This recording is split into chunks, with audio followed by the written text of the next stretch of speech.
Welcome to Morphevale Christian Community Church this morning. It's great to come together and worship our God. We're going to stand and sing together as we pay homage to our God, to recognise the great God that He is. We're going to sing God of Wonders and His mercy is more. So as we sing these songs, may our hearts be filled with joy as we just remember how great our God is, how much He loves us. And as we spend this time in our service being together, remembering what Christ has done for us, and then hearing from the Word from Harry later. Our prayer is that our unity grows, that our love for our God grows, and we're inspired to delve into the depths of God's Word to find out how deep and how great the Word says our God is. So let's stand and sing God of Wonders.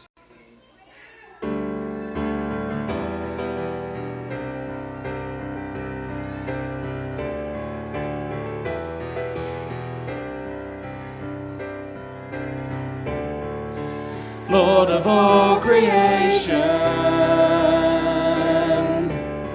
of water, earth, and sky, the heavens are your tabernacle. Glory to the Lord on high, God of wonders beyond our galaxy. You are holy.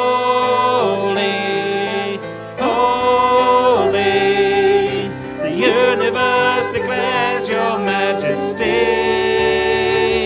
you are holy, holy, Lord of heaven and earth, Lord of heaven and earth.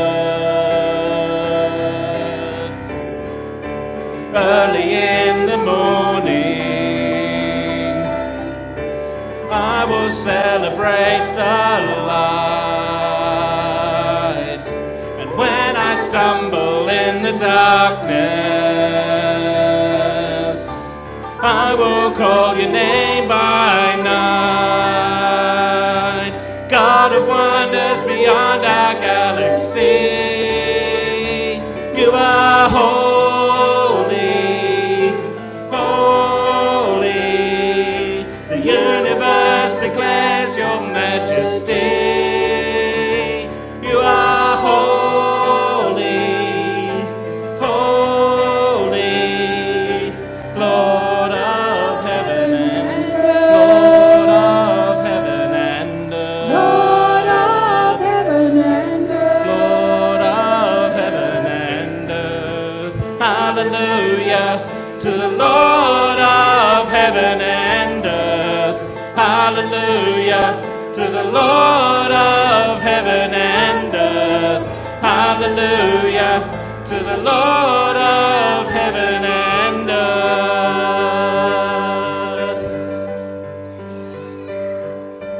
God of wonders beyond our galaxy, you are holy, holy, the universe declares your majesty. You are holy, holy, God of wonders beyond our galaxy. You are holy, holy, the universe declares your majesty. You are holy, holy, Lord of heaven and earth, Lord of heaven and earth.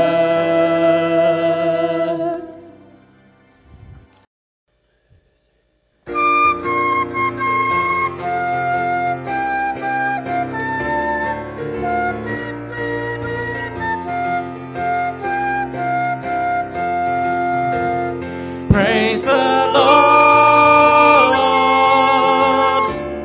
His mercy is more,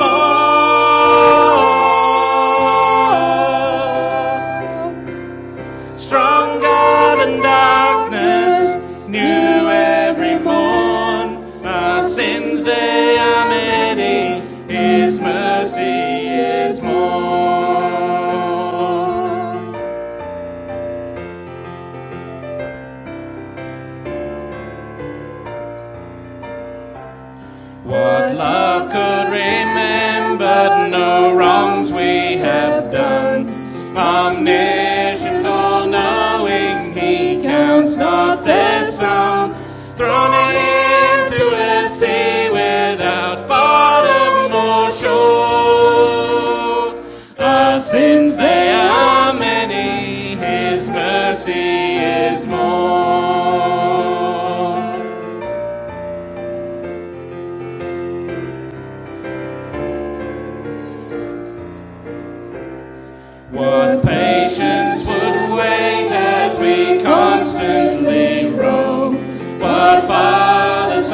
riches of kindness he lavished on us.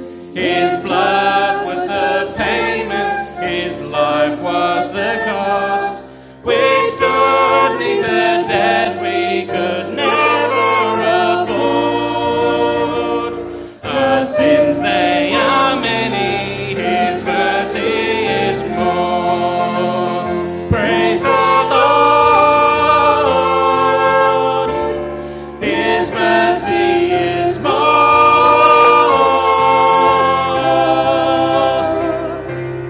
Stronger than darkness, new every morn. Our sins, they are many, his mercy is more. Praise the Lord, his mercy is more.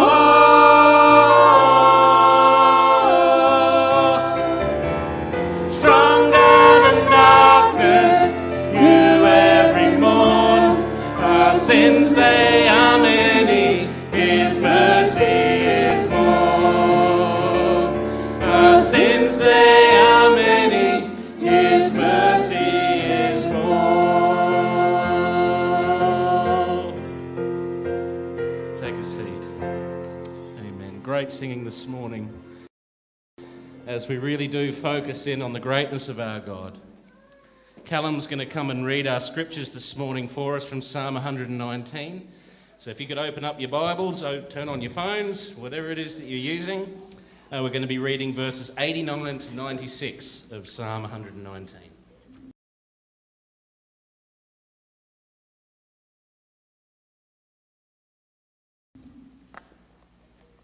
I am reading from the NIV. Your word, Lord, is eternal. It stands firm in the heavens. Your faithfulness continues through all generations. You establish the earth and it endures. Your laws endure to this day. For all things serve you. If your law had not been my delight, I would have perished in my affliction. I would never forget your precepts. For by them you have preserved my life. Save me, for I am yours. I have sought out your precepts. The wicked are waiting to destroy me, but I will ponder your statutes. To all perfection I see a limit, but your commands are boundless. Thank you. How many of us have read through Psalm 119 from start to go before? Couple? So it's kind of good to be working through it as a church. And that last verse that Callum read, in my version says, I've seen a limit to all perfection, but your commandment is exceedingly broad. He sees perfection, true perfection, in nothing but God and his law. That's a beautiful thing. And I also highlighted the verse earlier, by appointment they stand this day, for all things are your servants. Do we really believe that? That everything in this world is there to serve God? Even when it doesn't suit us? That they're there to serve him, because he is the creator, he is the sovereign of all. And it's that God that we've come to worship this morning. Just a few notices to bring to your attention as we sort of move through the year faster than any of us would really like. Do we realise Easter's 2 weeks away? 2 weeks, and then we're at Easter. So it's probably a good idea to get in your mind that Good Friday service we'll be having at 9 o'clock on Good Friday. So I really hope you can join us for that as we come and put aside that entire time to really hone in and remember Christ's sacrifice for us. I know we do it every single week around the table, but the time at Easter is a great time to really focus on it and spend that time being the community of God as we realise and remember what's made us a community at all. Without Christ's sacrifice and without his victory over the grave, we don't meet like this. I don't know any of you as friends without Christ, let alone calling you brothers and sisters and family.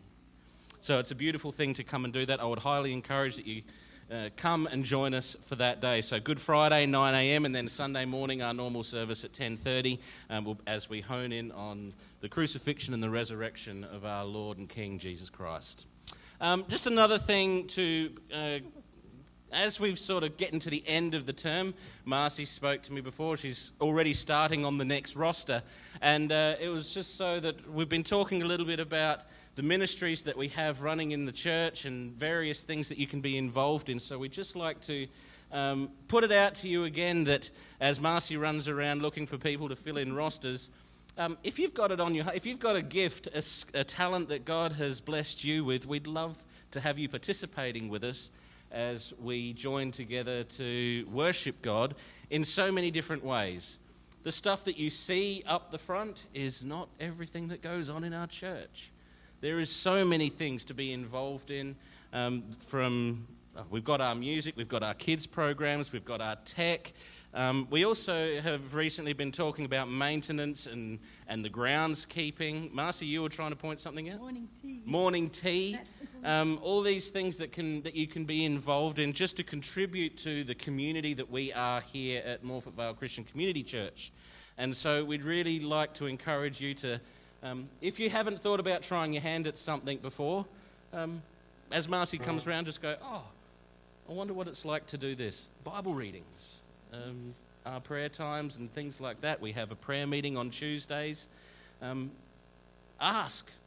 It's not just for us to come and tap you on the shoulder and go, would you like to do this? You guys know the gifts that God's put in your lives. It's just as much a good responsibility for you to come to us and say, this is where I'd like to try helping out. So I'd really encourage you with that. And the other thing is, if you're not part of our prayer chain, can you speak to probably Marcy? If you don't get the prayer chain for the prayer requests that go out throughout the week from time to time, and also it's a great place for you to request for prayer. Sometimes Harry and I get messages from people, this has happened, and we have to go to the next step and say, would you like the church to pray for that, not just the pastors? And so it's a really good thing to have in our minds that we like to support each other in prayer through the text message prayer chain. So if you're not on that, two things. One, speak to Marcy about getting your name on that. And secondarily, when things happen in your life, in your world, you're not limited to just Sunday to come and ask for prayer. We're 24/7 Christians, not one day a week Christians. And so we can turn to our God at any moment of any day, and we would love to support you through whatever it is that God's putting you through, whatever this world's throwing at you. The best prayer requests are, God's blessed me, God's answered a prayer. We tend to ignore those. We only ask for prayer for help. But we'd love to hear those as well. Praise God, this happened. So please take advantage of those things. They're all there to build our community together as we seek to learn to live with each other, not just on Sundays, but grow in our walks with Christ together. So Easter services, ministries and roster, and prayer chain. Things for you to consider this week as we come together. With that, why don't we have a moment of prayer as we... Oh, sorry? Surgery, potentially? Yes. I better say that before we pray then. Harry finds out on Tuesday whether his surgery will go ahead on Friday. So can we please be praying yes? Pray for yes, but ultimately it's God's will is what happens. Another good reason to be on the prayer chain. Another good reason to be on the prayer chain. You will get updates as what's going on with Harry, with various other people as well, as they go through their things. So we'll be praying for that this morning. Why don't we just have a few minutes in prayer, and then we'll turn our attention to the table this morning. Our Father and our God, we thank you that we are your people. We thank you that you've brought us together. You've knit us together in your family. And we have so many ways that we can express that participation in your family. And here in this place, in Morfett Vale, Lord, we ask that you would continue to grow our love for each other, to grow our love for your word, and to grow our love for the community around us, for the lost souls that are around us. Lord, as we bring these things before you, we think of those amongst us that are going through various health ailments, and We know Pam's recovering well. We think of Kelvin and Valda as we thank you that Kelvin is home, and we just ask for a speedy recovery and for continued wisdom in treating the ailments he's facing. But also we pray for Harry as he faces the news this week about what's going on with his surgery. We ask for wisdom, we ask for your guidance, and we ask for peace and comfort for the family as they confront whatever is coming, Lord. We thank you that you're a God that loves us so dearly, and we thank you that our physical comforts are not a sign of your affection towards us, that we can lean on your goodness and your faithfulness through all. And so as we spend this time together this morning, as we continue on in our week, in our everyday lives, may the truth of your word penetrate our hearts and draw us to your throne. May prayer be the thing that we're known for. May we unite together in prayer, not just on Sunday mornings, but throughout the week, as we seek to share our lives together and be a light to this world of a God that loves us so dearly that we can come to the throne room at any time and seek an audience with the King. We thank you and we praise you that you love us so much. In Jesus' name we pray. Amen. As we come to the table, the main idea of the table is to turn our eyes upon Jesus. And so we're going to sing that hymn, look full into his wonderful face, and the things of earth will go strangely dim in the light of his glory and grace. Let's stand together and sing this song and focus our hearts and our minds on Christ and his sacrifice.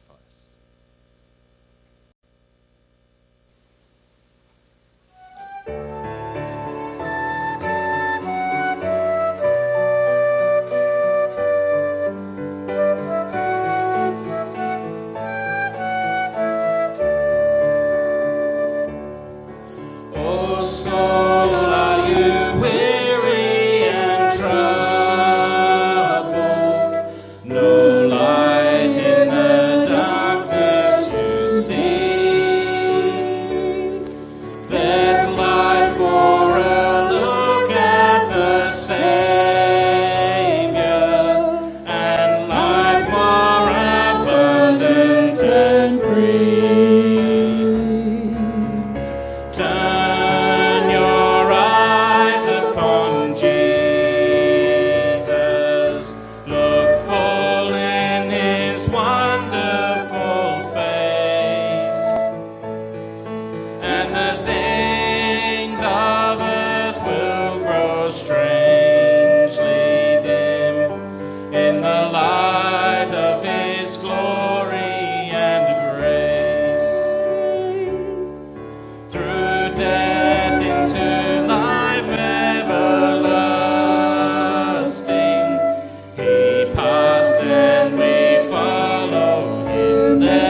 and the things of earth will grow strangely dim in the light of his glory and grace.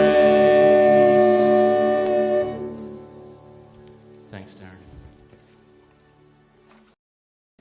Cool. So if you've got your Bibles with you, if you'd like to turn to 1 Corinthians chapter 11. And I'm just going to read a little bit from there. For I received from the Lord that which I also delivered to you, this is Paul writing, that the Lord Jesus on the night when he was betrayed took bread, and when he had given thanks, he broke it and said, "This is my body, which is for you. Do this in remembrance of me." In the same way he took the cup after the supper, saying, "This cup is a new covenant in my blood. Do this as often as you drink it in remembrance of me. For as often as you eat this bread and drink this cup, you do proclaim the Lord's death until he comes." The part I want to focus on this morning is, why do we do this? It's to remember Christ. The hymn writer, one of the hymns said, "Tell me the story often, for I forget so soon. The early dew of morning is passed away by noon." And Jesus knows that we forget. He knows that we forget him, we forget to look to him. I love the story of Peter. I see myself in that a lot. Someone who failed a lot, but whose heart was kind of in the right place. And the disciples, and remember the feeding of the 5,000 and how Jesus said, "Well, there's all these people here and they want food. What are we going to do about it?" And straight away we go for the earthly thing. Well, there's no shops around. What are we going to do? What are we going to do? Instead of remembering Jesus and turning our eyes upon him. And then just after that, Christ sent the disciples off in a boat into a storm. Is anyone going through a storm these days? Sometimes we look at it and we go, it's the world's fault, it's this person's fault or that person's fault or whatever. And yet sometimes we send into that storm for a reason, generally to remember Christ. What happened later that night? It was in the fourth watch, so it was right near morning. All night they're in this storm on this boat, and then right before morning they see someone coming across the water. And who do they think it is? It's a ghost. Oh, can't possibly be Christ. Well, it's me. There's something bad happening to me. It must be a bad thing. And yet it was Christ. And though we like to pick on Peter, Peter was the one that said, "Hey, if you can walk on water and you want me to come to you, bid me come." And Jesus said, "Come." And Jesus walked on that water towards Christ. Have we had times where we've trusted Christ? Has he failed us? And yet, Peter started looking at the wind, started looking at all the things that could go wrong and what have you, and he started to sink. He forgot to look at Christ. He forgot to remember Christ. I think what's really interesting is the next bit that's not there. You know, you've got the fact that Jesus said, "Oh, you of little faith," as he pulls him up. And then the next verse says, they're in the boat. How'd he get in the boat? You imagine Jesus is here and Peter is still struggling through the water and what have you? Or do you kind of think that maybe he lifted him up and that the faith that Peter had in walking with Christ allowed him to walk on the water back to that boat?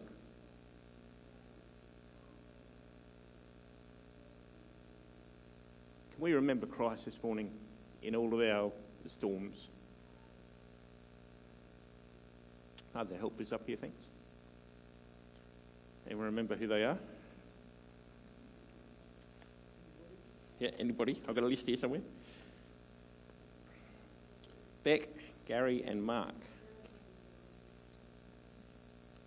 Oh, okay, yep. You right, Beck?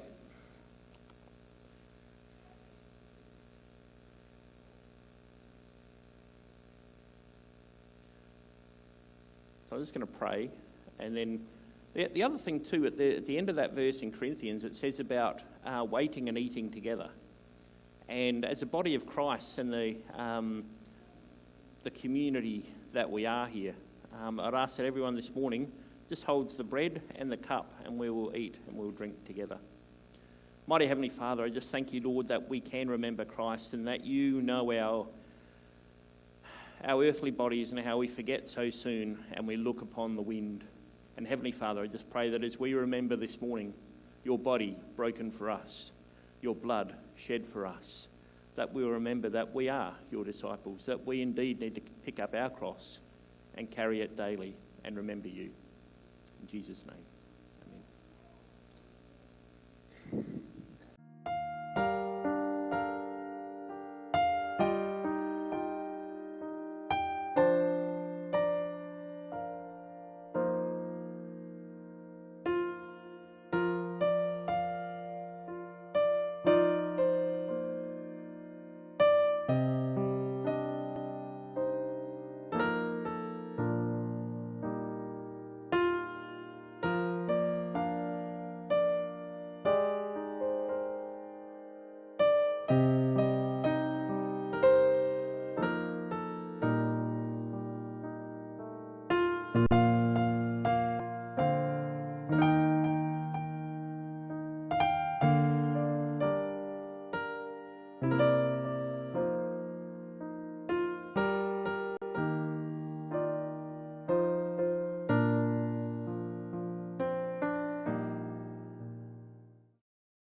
Jesus said, "This is my body, which is broken for you. Do this in remembrance."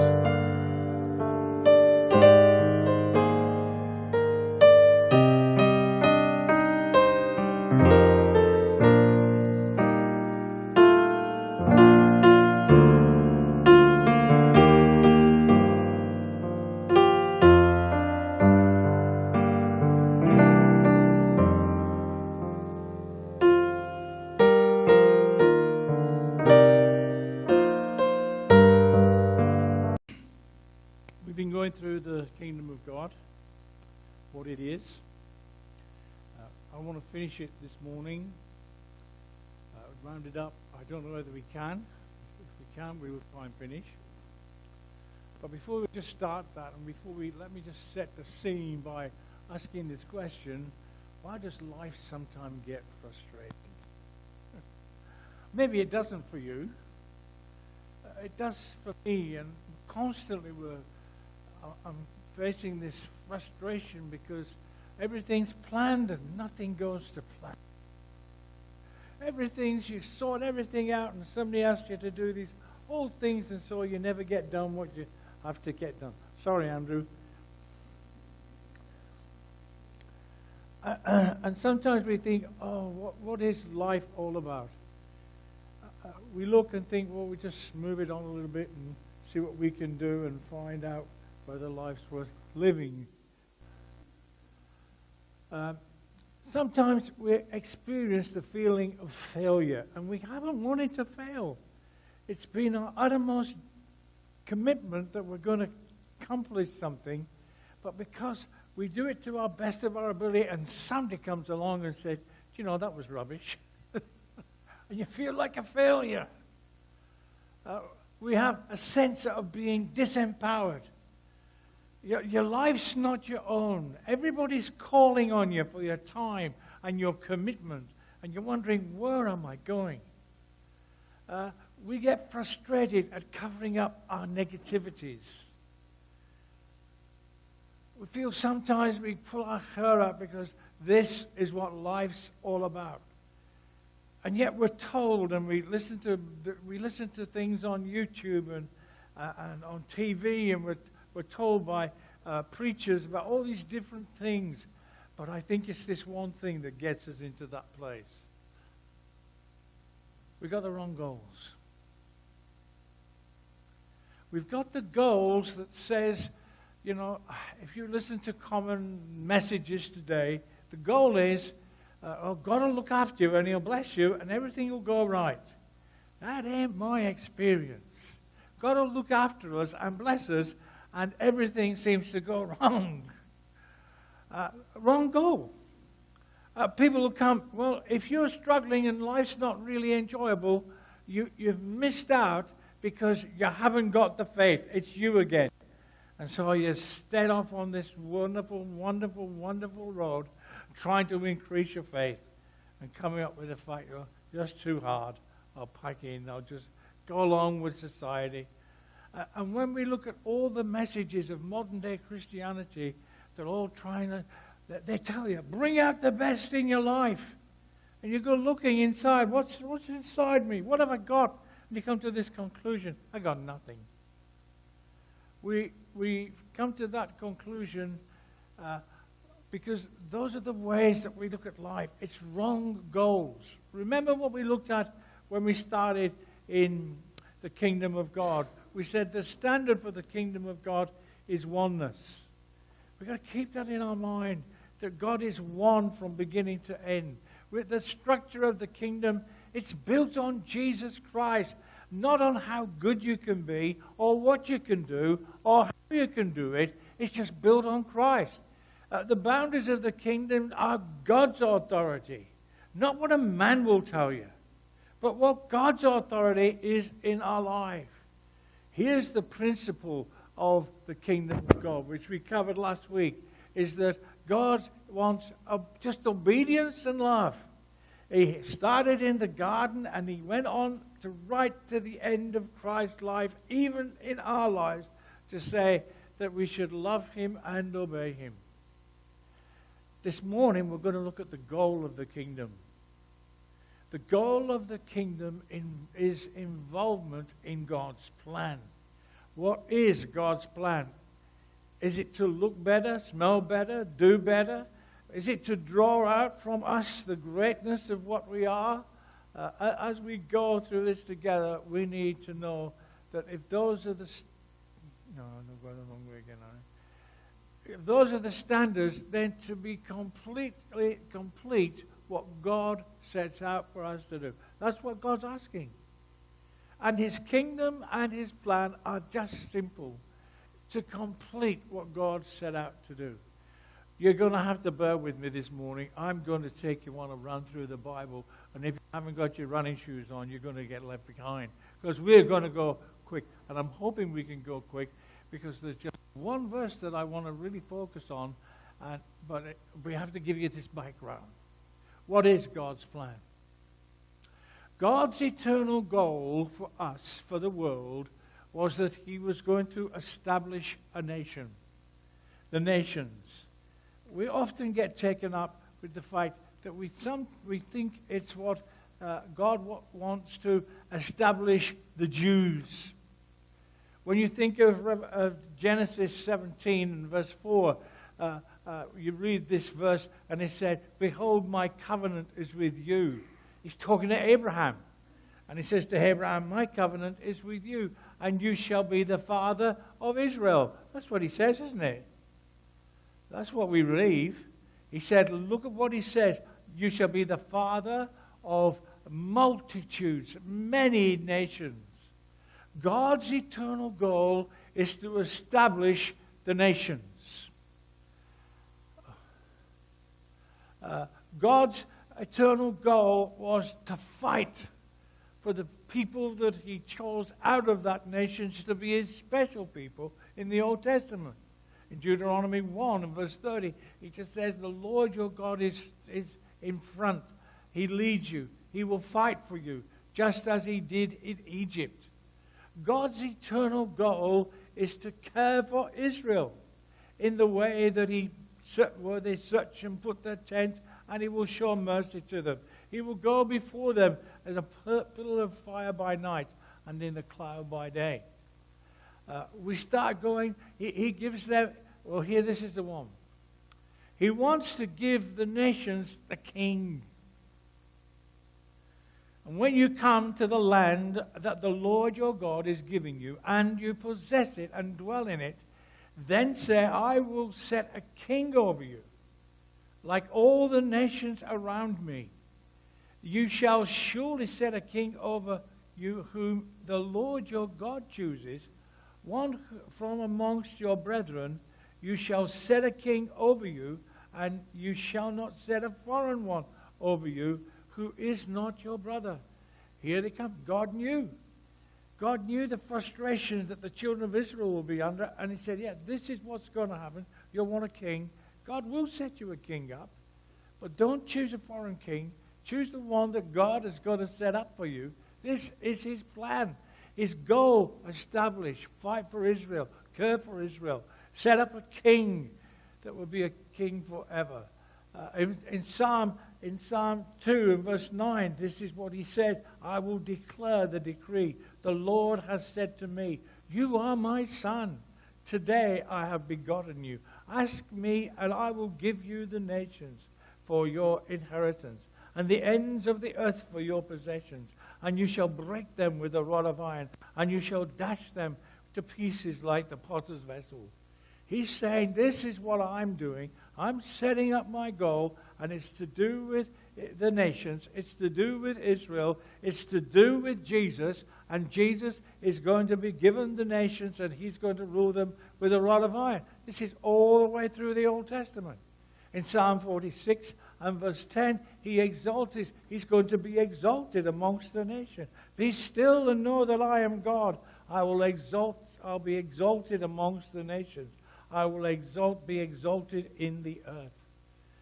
You see who God's working with? He's working with the nations. He's working with Israel. Now in Galatians chapter 3, verse 8, he says, and the scriptures foresee that God will justify the Gentiles. Now he's talking about the Gentiles. Jesus is giving God's given this wonderful picture of this is his goal. In Revelation 12, he's given Christ authority over the nations as he has put them in his place when it declares in Revelation 12 that there will be a child that will be born. Then the woman shall flee into the wilderness where she has a place of peace, and there shall... Oh no, I missed out the bit. It says that he will give him a child, and this child will rule the nations with a rod of iron. Now he's dealing with Christ and what Christ desires. In verse 20, chapter 21 of Revelation, it says, and he, Jesus, and God sits on the throne with the Lamb. I've just taken you on a quick trip all the way through the Bible. It starts with God's goals. Look what it takes in. It takes in the nation. It takes in the church. It takes in eternity. It takes in the Lamb. And that's God's overall goal. And he's asking us to be involved in that. We try and we do the best. We do the best we can. We try to get people to respond to the things of God. And we do that sometimes by putting pressure on them in a nice kind of a way. And that's how we think, that's what God's goal is, for us to be pressurized into doing what we really don't think we can do or should do. We put pressure in because we bring our own rules and we bring our own thing. Look, this is the goal that God set. He said it back in Genesis. Now, we could have gone further back. We could have taken up more illustrations, but there was no time. And he goes right the way through. He goes through the Old Testament, through the New Testament. He goes through the millennium when Christ will rule with a rod of iron. He goes through eternity where Christ will sit. His goal is to establish the nation, get his own people, build a church, and set Christ in his rightful place in heaven. What a wonderful goal that is. Anything outside of that is just man's theory, man's understanding, and it's man's idea and way of pressurizing us. People want to ask us, you watch these wonderful preachers on TV, or wonderful, in brackets, preachers.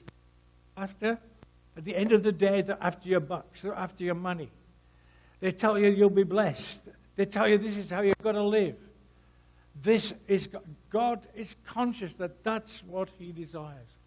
I want to take you to the next thing. This is God's personal goal. I'm not going to read these scriptures. I'm just going to go through them. In Revelation 5, he redeems people from where? every nation. He expresses his wrath against what? The nation, Revelation 11. Of course you know it because you know Revelation, don't you? Have you read it? Do you know it? Have you been through Revelation? You need to get through it. The reason we're in the state we are today as a church is because we stopped reading at the Gospels. You never went on to see what God's goal was and God's personal goal for the nations are. The personal goal of God in Revelation 15 and 4 is to have a nation that will worship Him. Wonderful. 1911, we see Christ destroying the rebellious nation. And in Revelation 22 and 2, we see the nations being invited to come and eat from the tree of life. That was God's goal. And His goal is to establish that. This is God's key players. The key players in this kingdom are the angels. We have this wonderful picture of these wonderful archaic people or beings who fly around with their wings outstretched, and they're just wonderful. They're foot soldiers. They've got boots on. They've got camouflage, if you like. They're just soldiers who are the key players. Look at Revelation 5. There were many of them round the throne. And as they were round the throne, they were singing, "Worthy, worthy is the Lamb." In Revelation 7, there are the four angels, and they're holding back God's judgment wind that's going to come on the earth. They've got their fingers against the wall, saying, "You're not coming, it's not time yet. It's not time for God to start His end movement." And then in Revelation 12, we have Michael, the archangel. And you know what he's doing?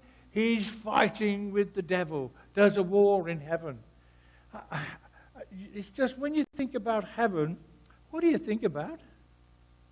People think, I don't know what we'll do in heaven. We'll just sit there with my harp and I'll just go plinkety-plonk, plinkety-plonk. Yeah, that's nice. I'll have a really nice time. I might have a cool drink. I might just relax. Man, it's an activity that's going on and on as there's conflict and the angels are busy flying and doing whatever God says. In Revelation 16, it's the seven angels that inflict God's wrath on the earth. In Revelation 18:21, it's the angels that are declaring Babylon's destruction. We have destroyed Babylon. And in Revelation 21 and 12, there's 12 angels in the New Jerusalem, at the gates, the 12 gates that have the names of the tribes written over them. But you knew all that because you know Revelation, don't you? You don't? Time to get involved. Time to start reading. Time to let your heart. And when you read it, you go, how great is our God. Wonderful. He's just not here to save us and satisfy us in the sense that we'll have a good time. He's here to declare who He is, a righteous and merciful God. I want to go to one place before I get to that last. Because in Revelation chapter 5, you're going to have to listen carefully. It might blow your socks off. Or you might go, he's wacky. You decide what you want to think, but this is how not Revelation 5. I'm going to Thessalonians first. I'm going to Thessalonians chapter 1 and verse 7. 2 Thessalonians. And in 2 Thessalonians chapter 7, it reads like this. And to give to you who are troubled rest with us, when the Lord is revealed from heaven with His mighty angels, inflicting flaming fire, taking vengeance on those who do not know God and those who do not obey the gospel of our Lord Jesus Christ. I'll go back one verse. In verse 6, Since it is a righteous thing with God to repay with tribulation those who trouble you. Right?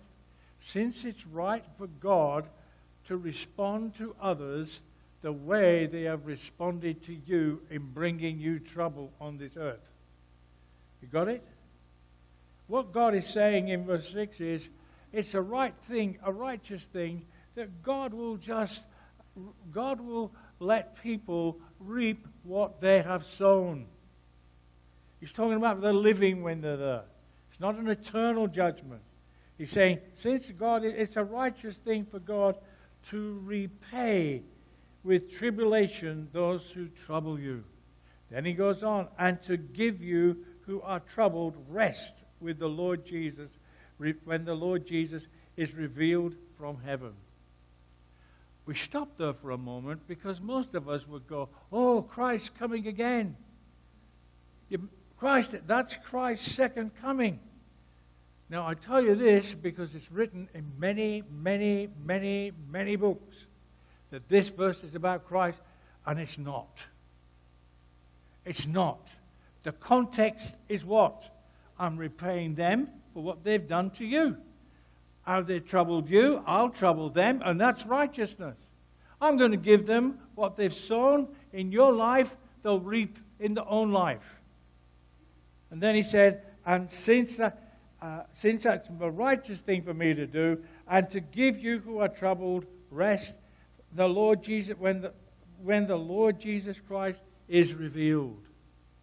That word revealed means it's just disclosed. When Jesus is disclosed as being, when there's a revelation about who Jesus is. And he times it with this, when Jesus is revealed from heaven, and with his mighty angels taking flaming vengeance. This might surprise you, that isn't an event that happens once.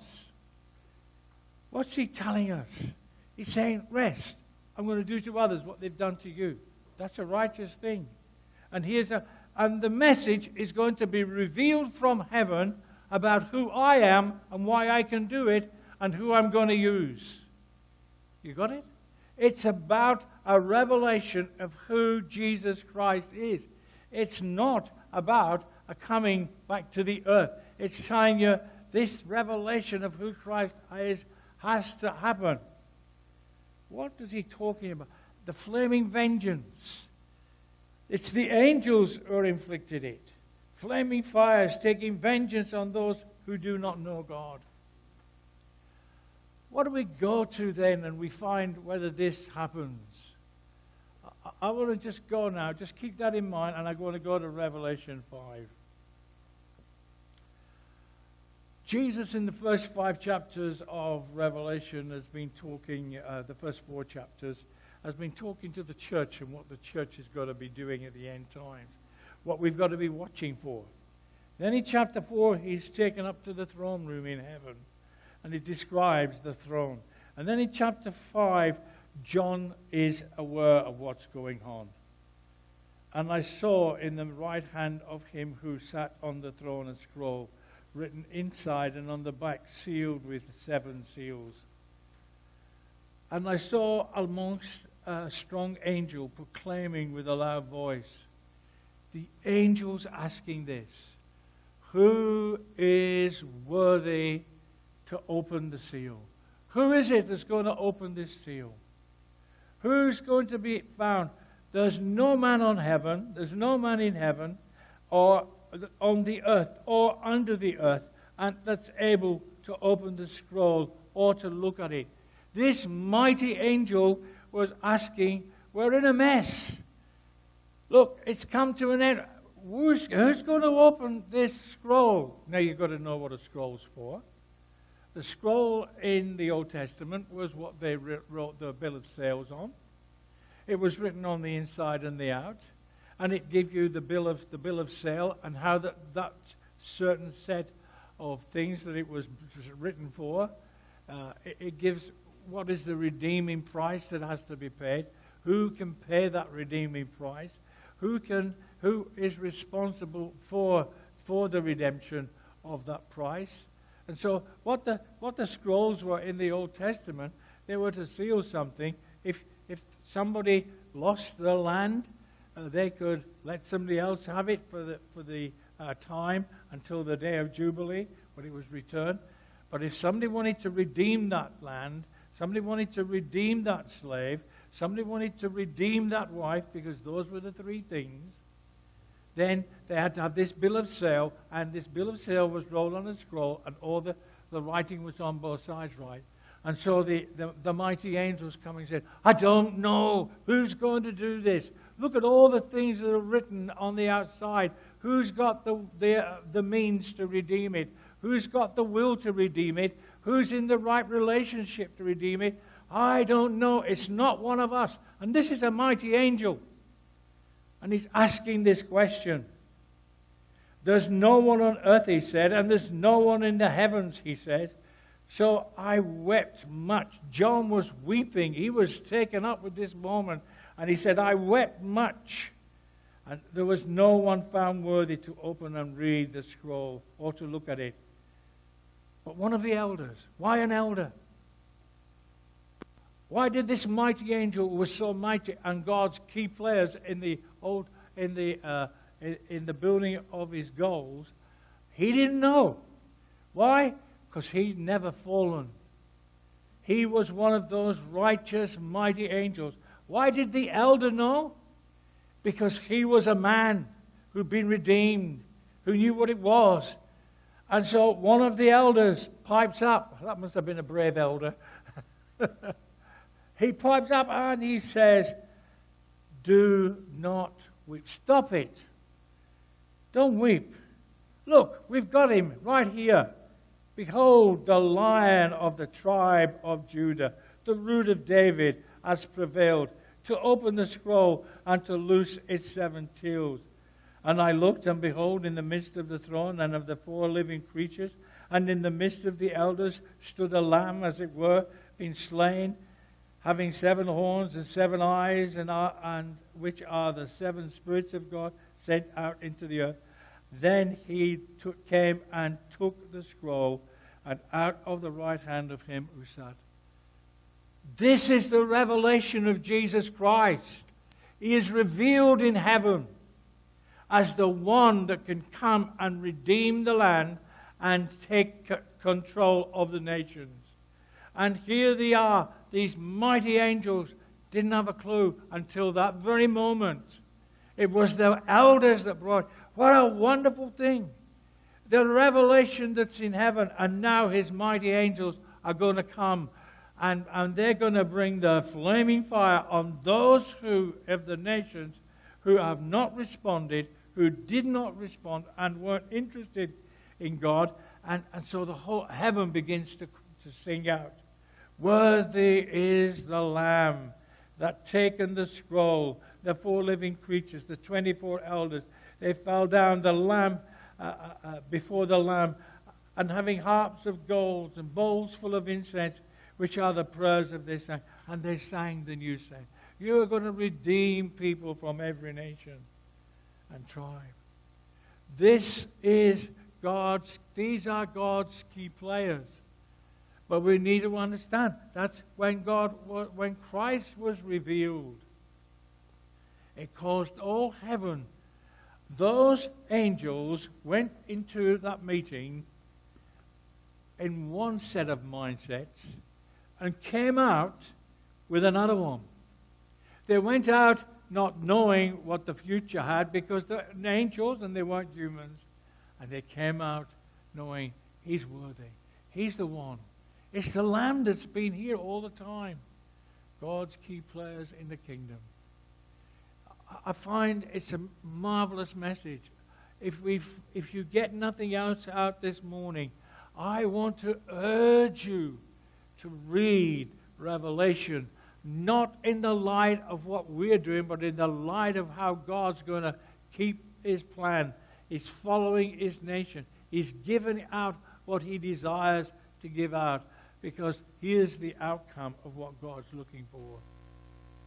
God's plan is to build a unified, eternal kingdom in which Israel will see their real king, Jesus, where the redeemed of the nations will worship and glorify throughout all eternity, where God and the Lamb, Jesus, will sit on the throne.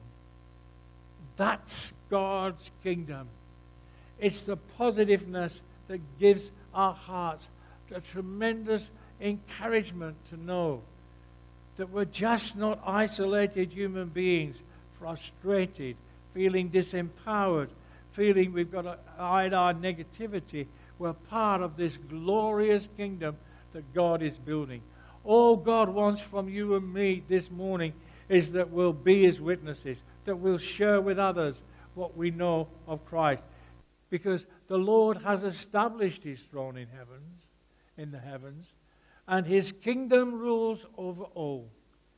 And as we think of God's kingdom and all that it is and all that He's done in building it, our hearts should be really blessed and encouraged. I want us this morning to just say, I really need. You might not understand Revelation. I'm going to do something right now. I'm going to say, here I am. I've preached this book for over 50 years. I understand it. I know what it is. I'm not sensationalist. I'm not somebody who's looking at it and going, oh, this is really... We've got to look at it. We're more frightened of Russia than we are concerned about God's program. And Russia's just something, it's just nothing. I'm here. If you need help in understanding the book, just give me a call. Just say, can we sit down and go through it? I want you to read it. It'll open your eyes to the fact that who Jesus really is. God's desire. It's not so we'll come to church and look right. God's desire is that we are building this kingdom in the things that we say in our everyday life. And it's a glorious kingdom that God's got us part of. Let's just pray.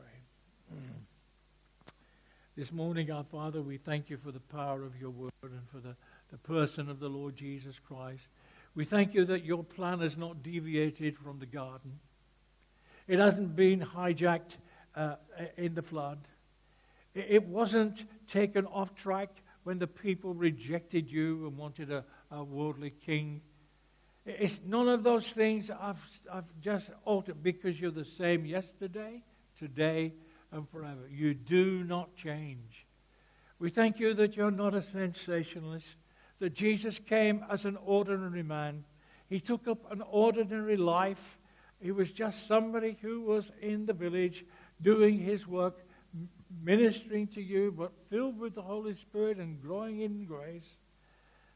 And we thank you, our Father, this morning that he went all the way to the cross, redeemed us, and now he's going to go to all the nations and make himself King of kings and Lord of lords.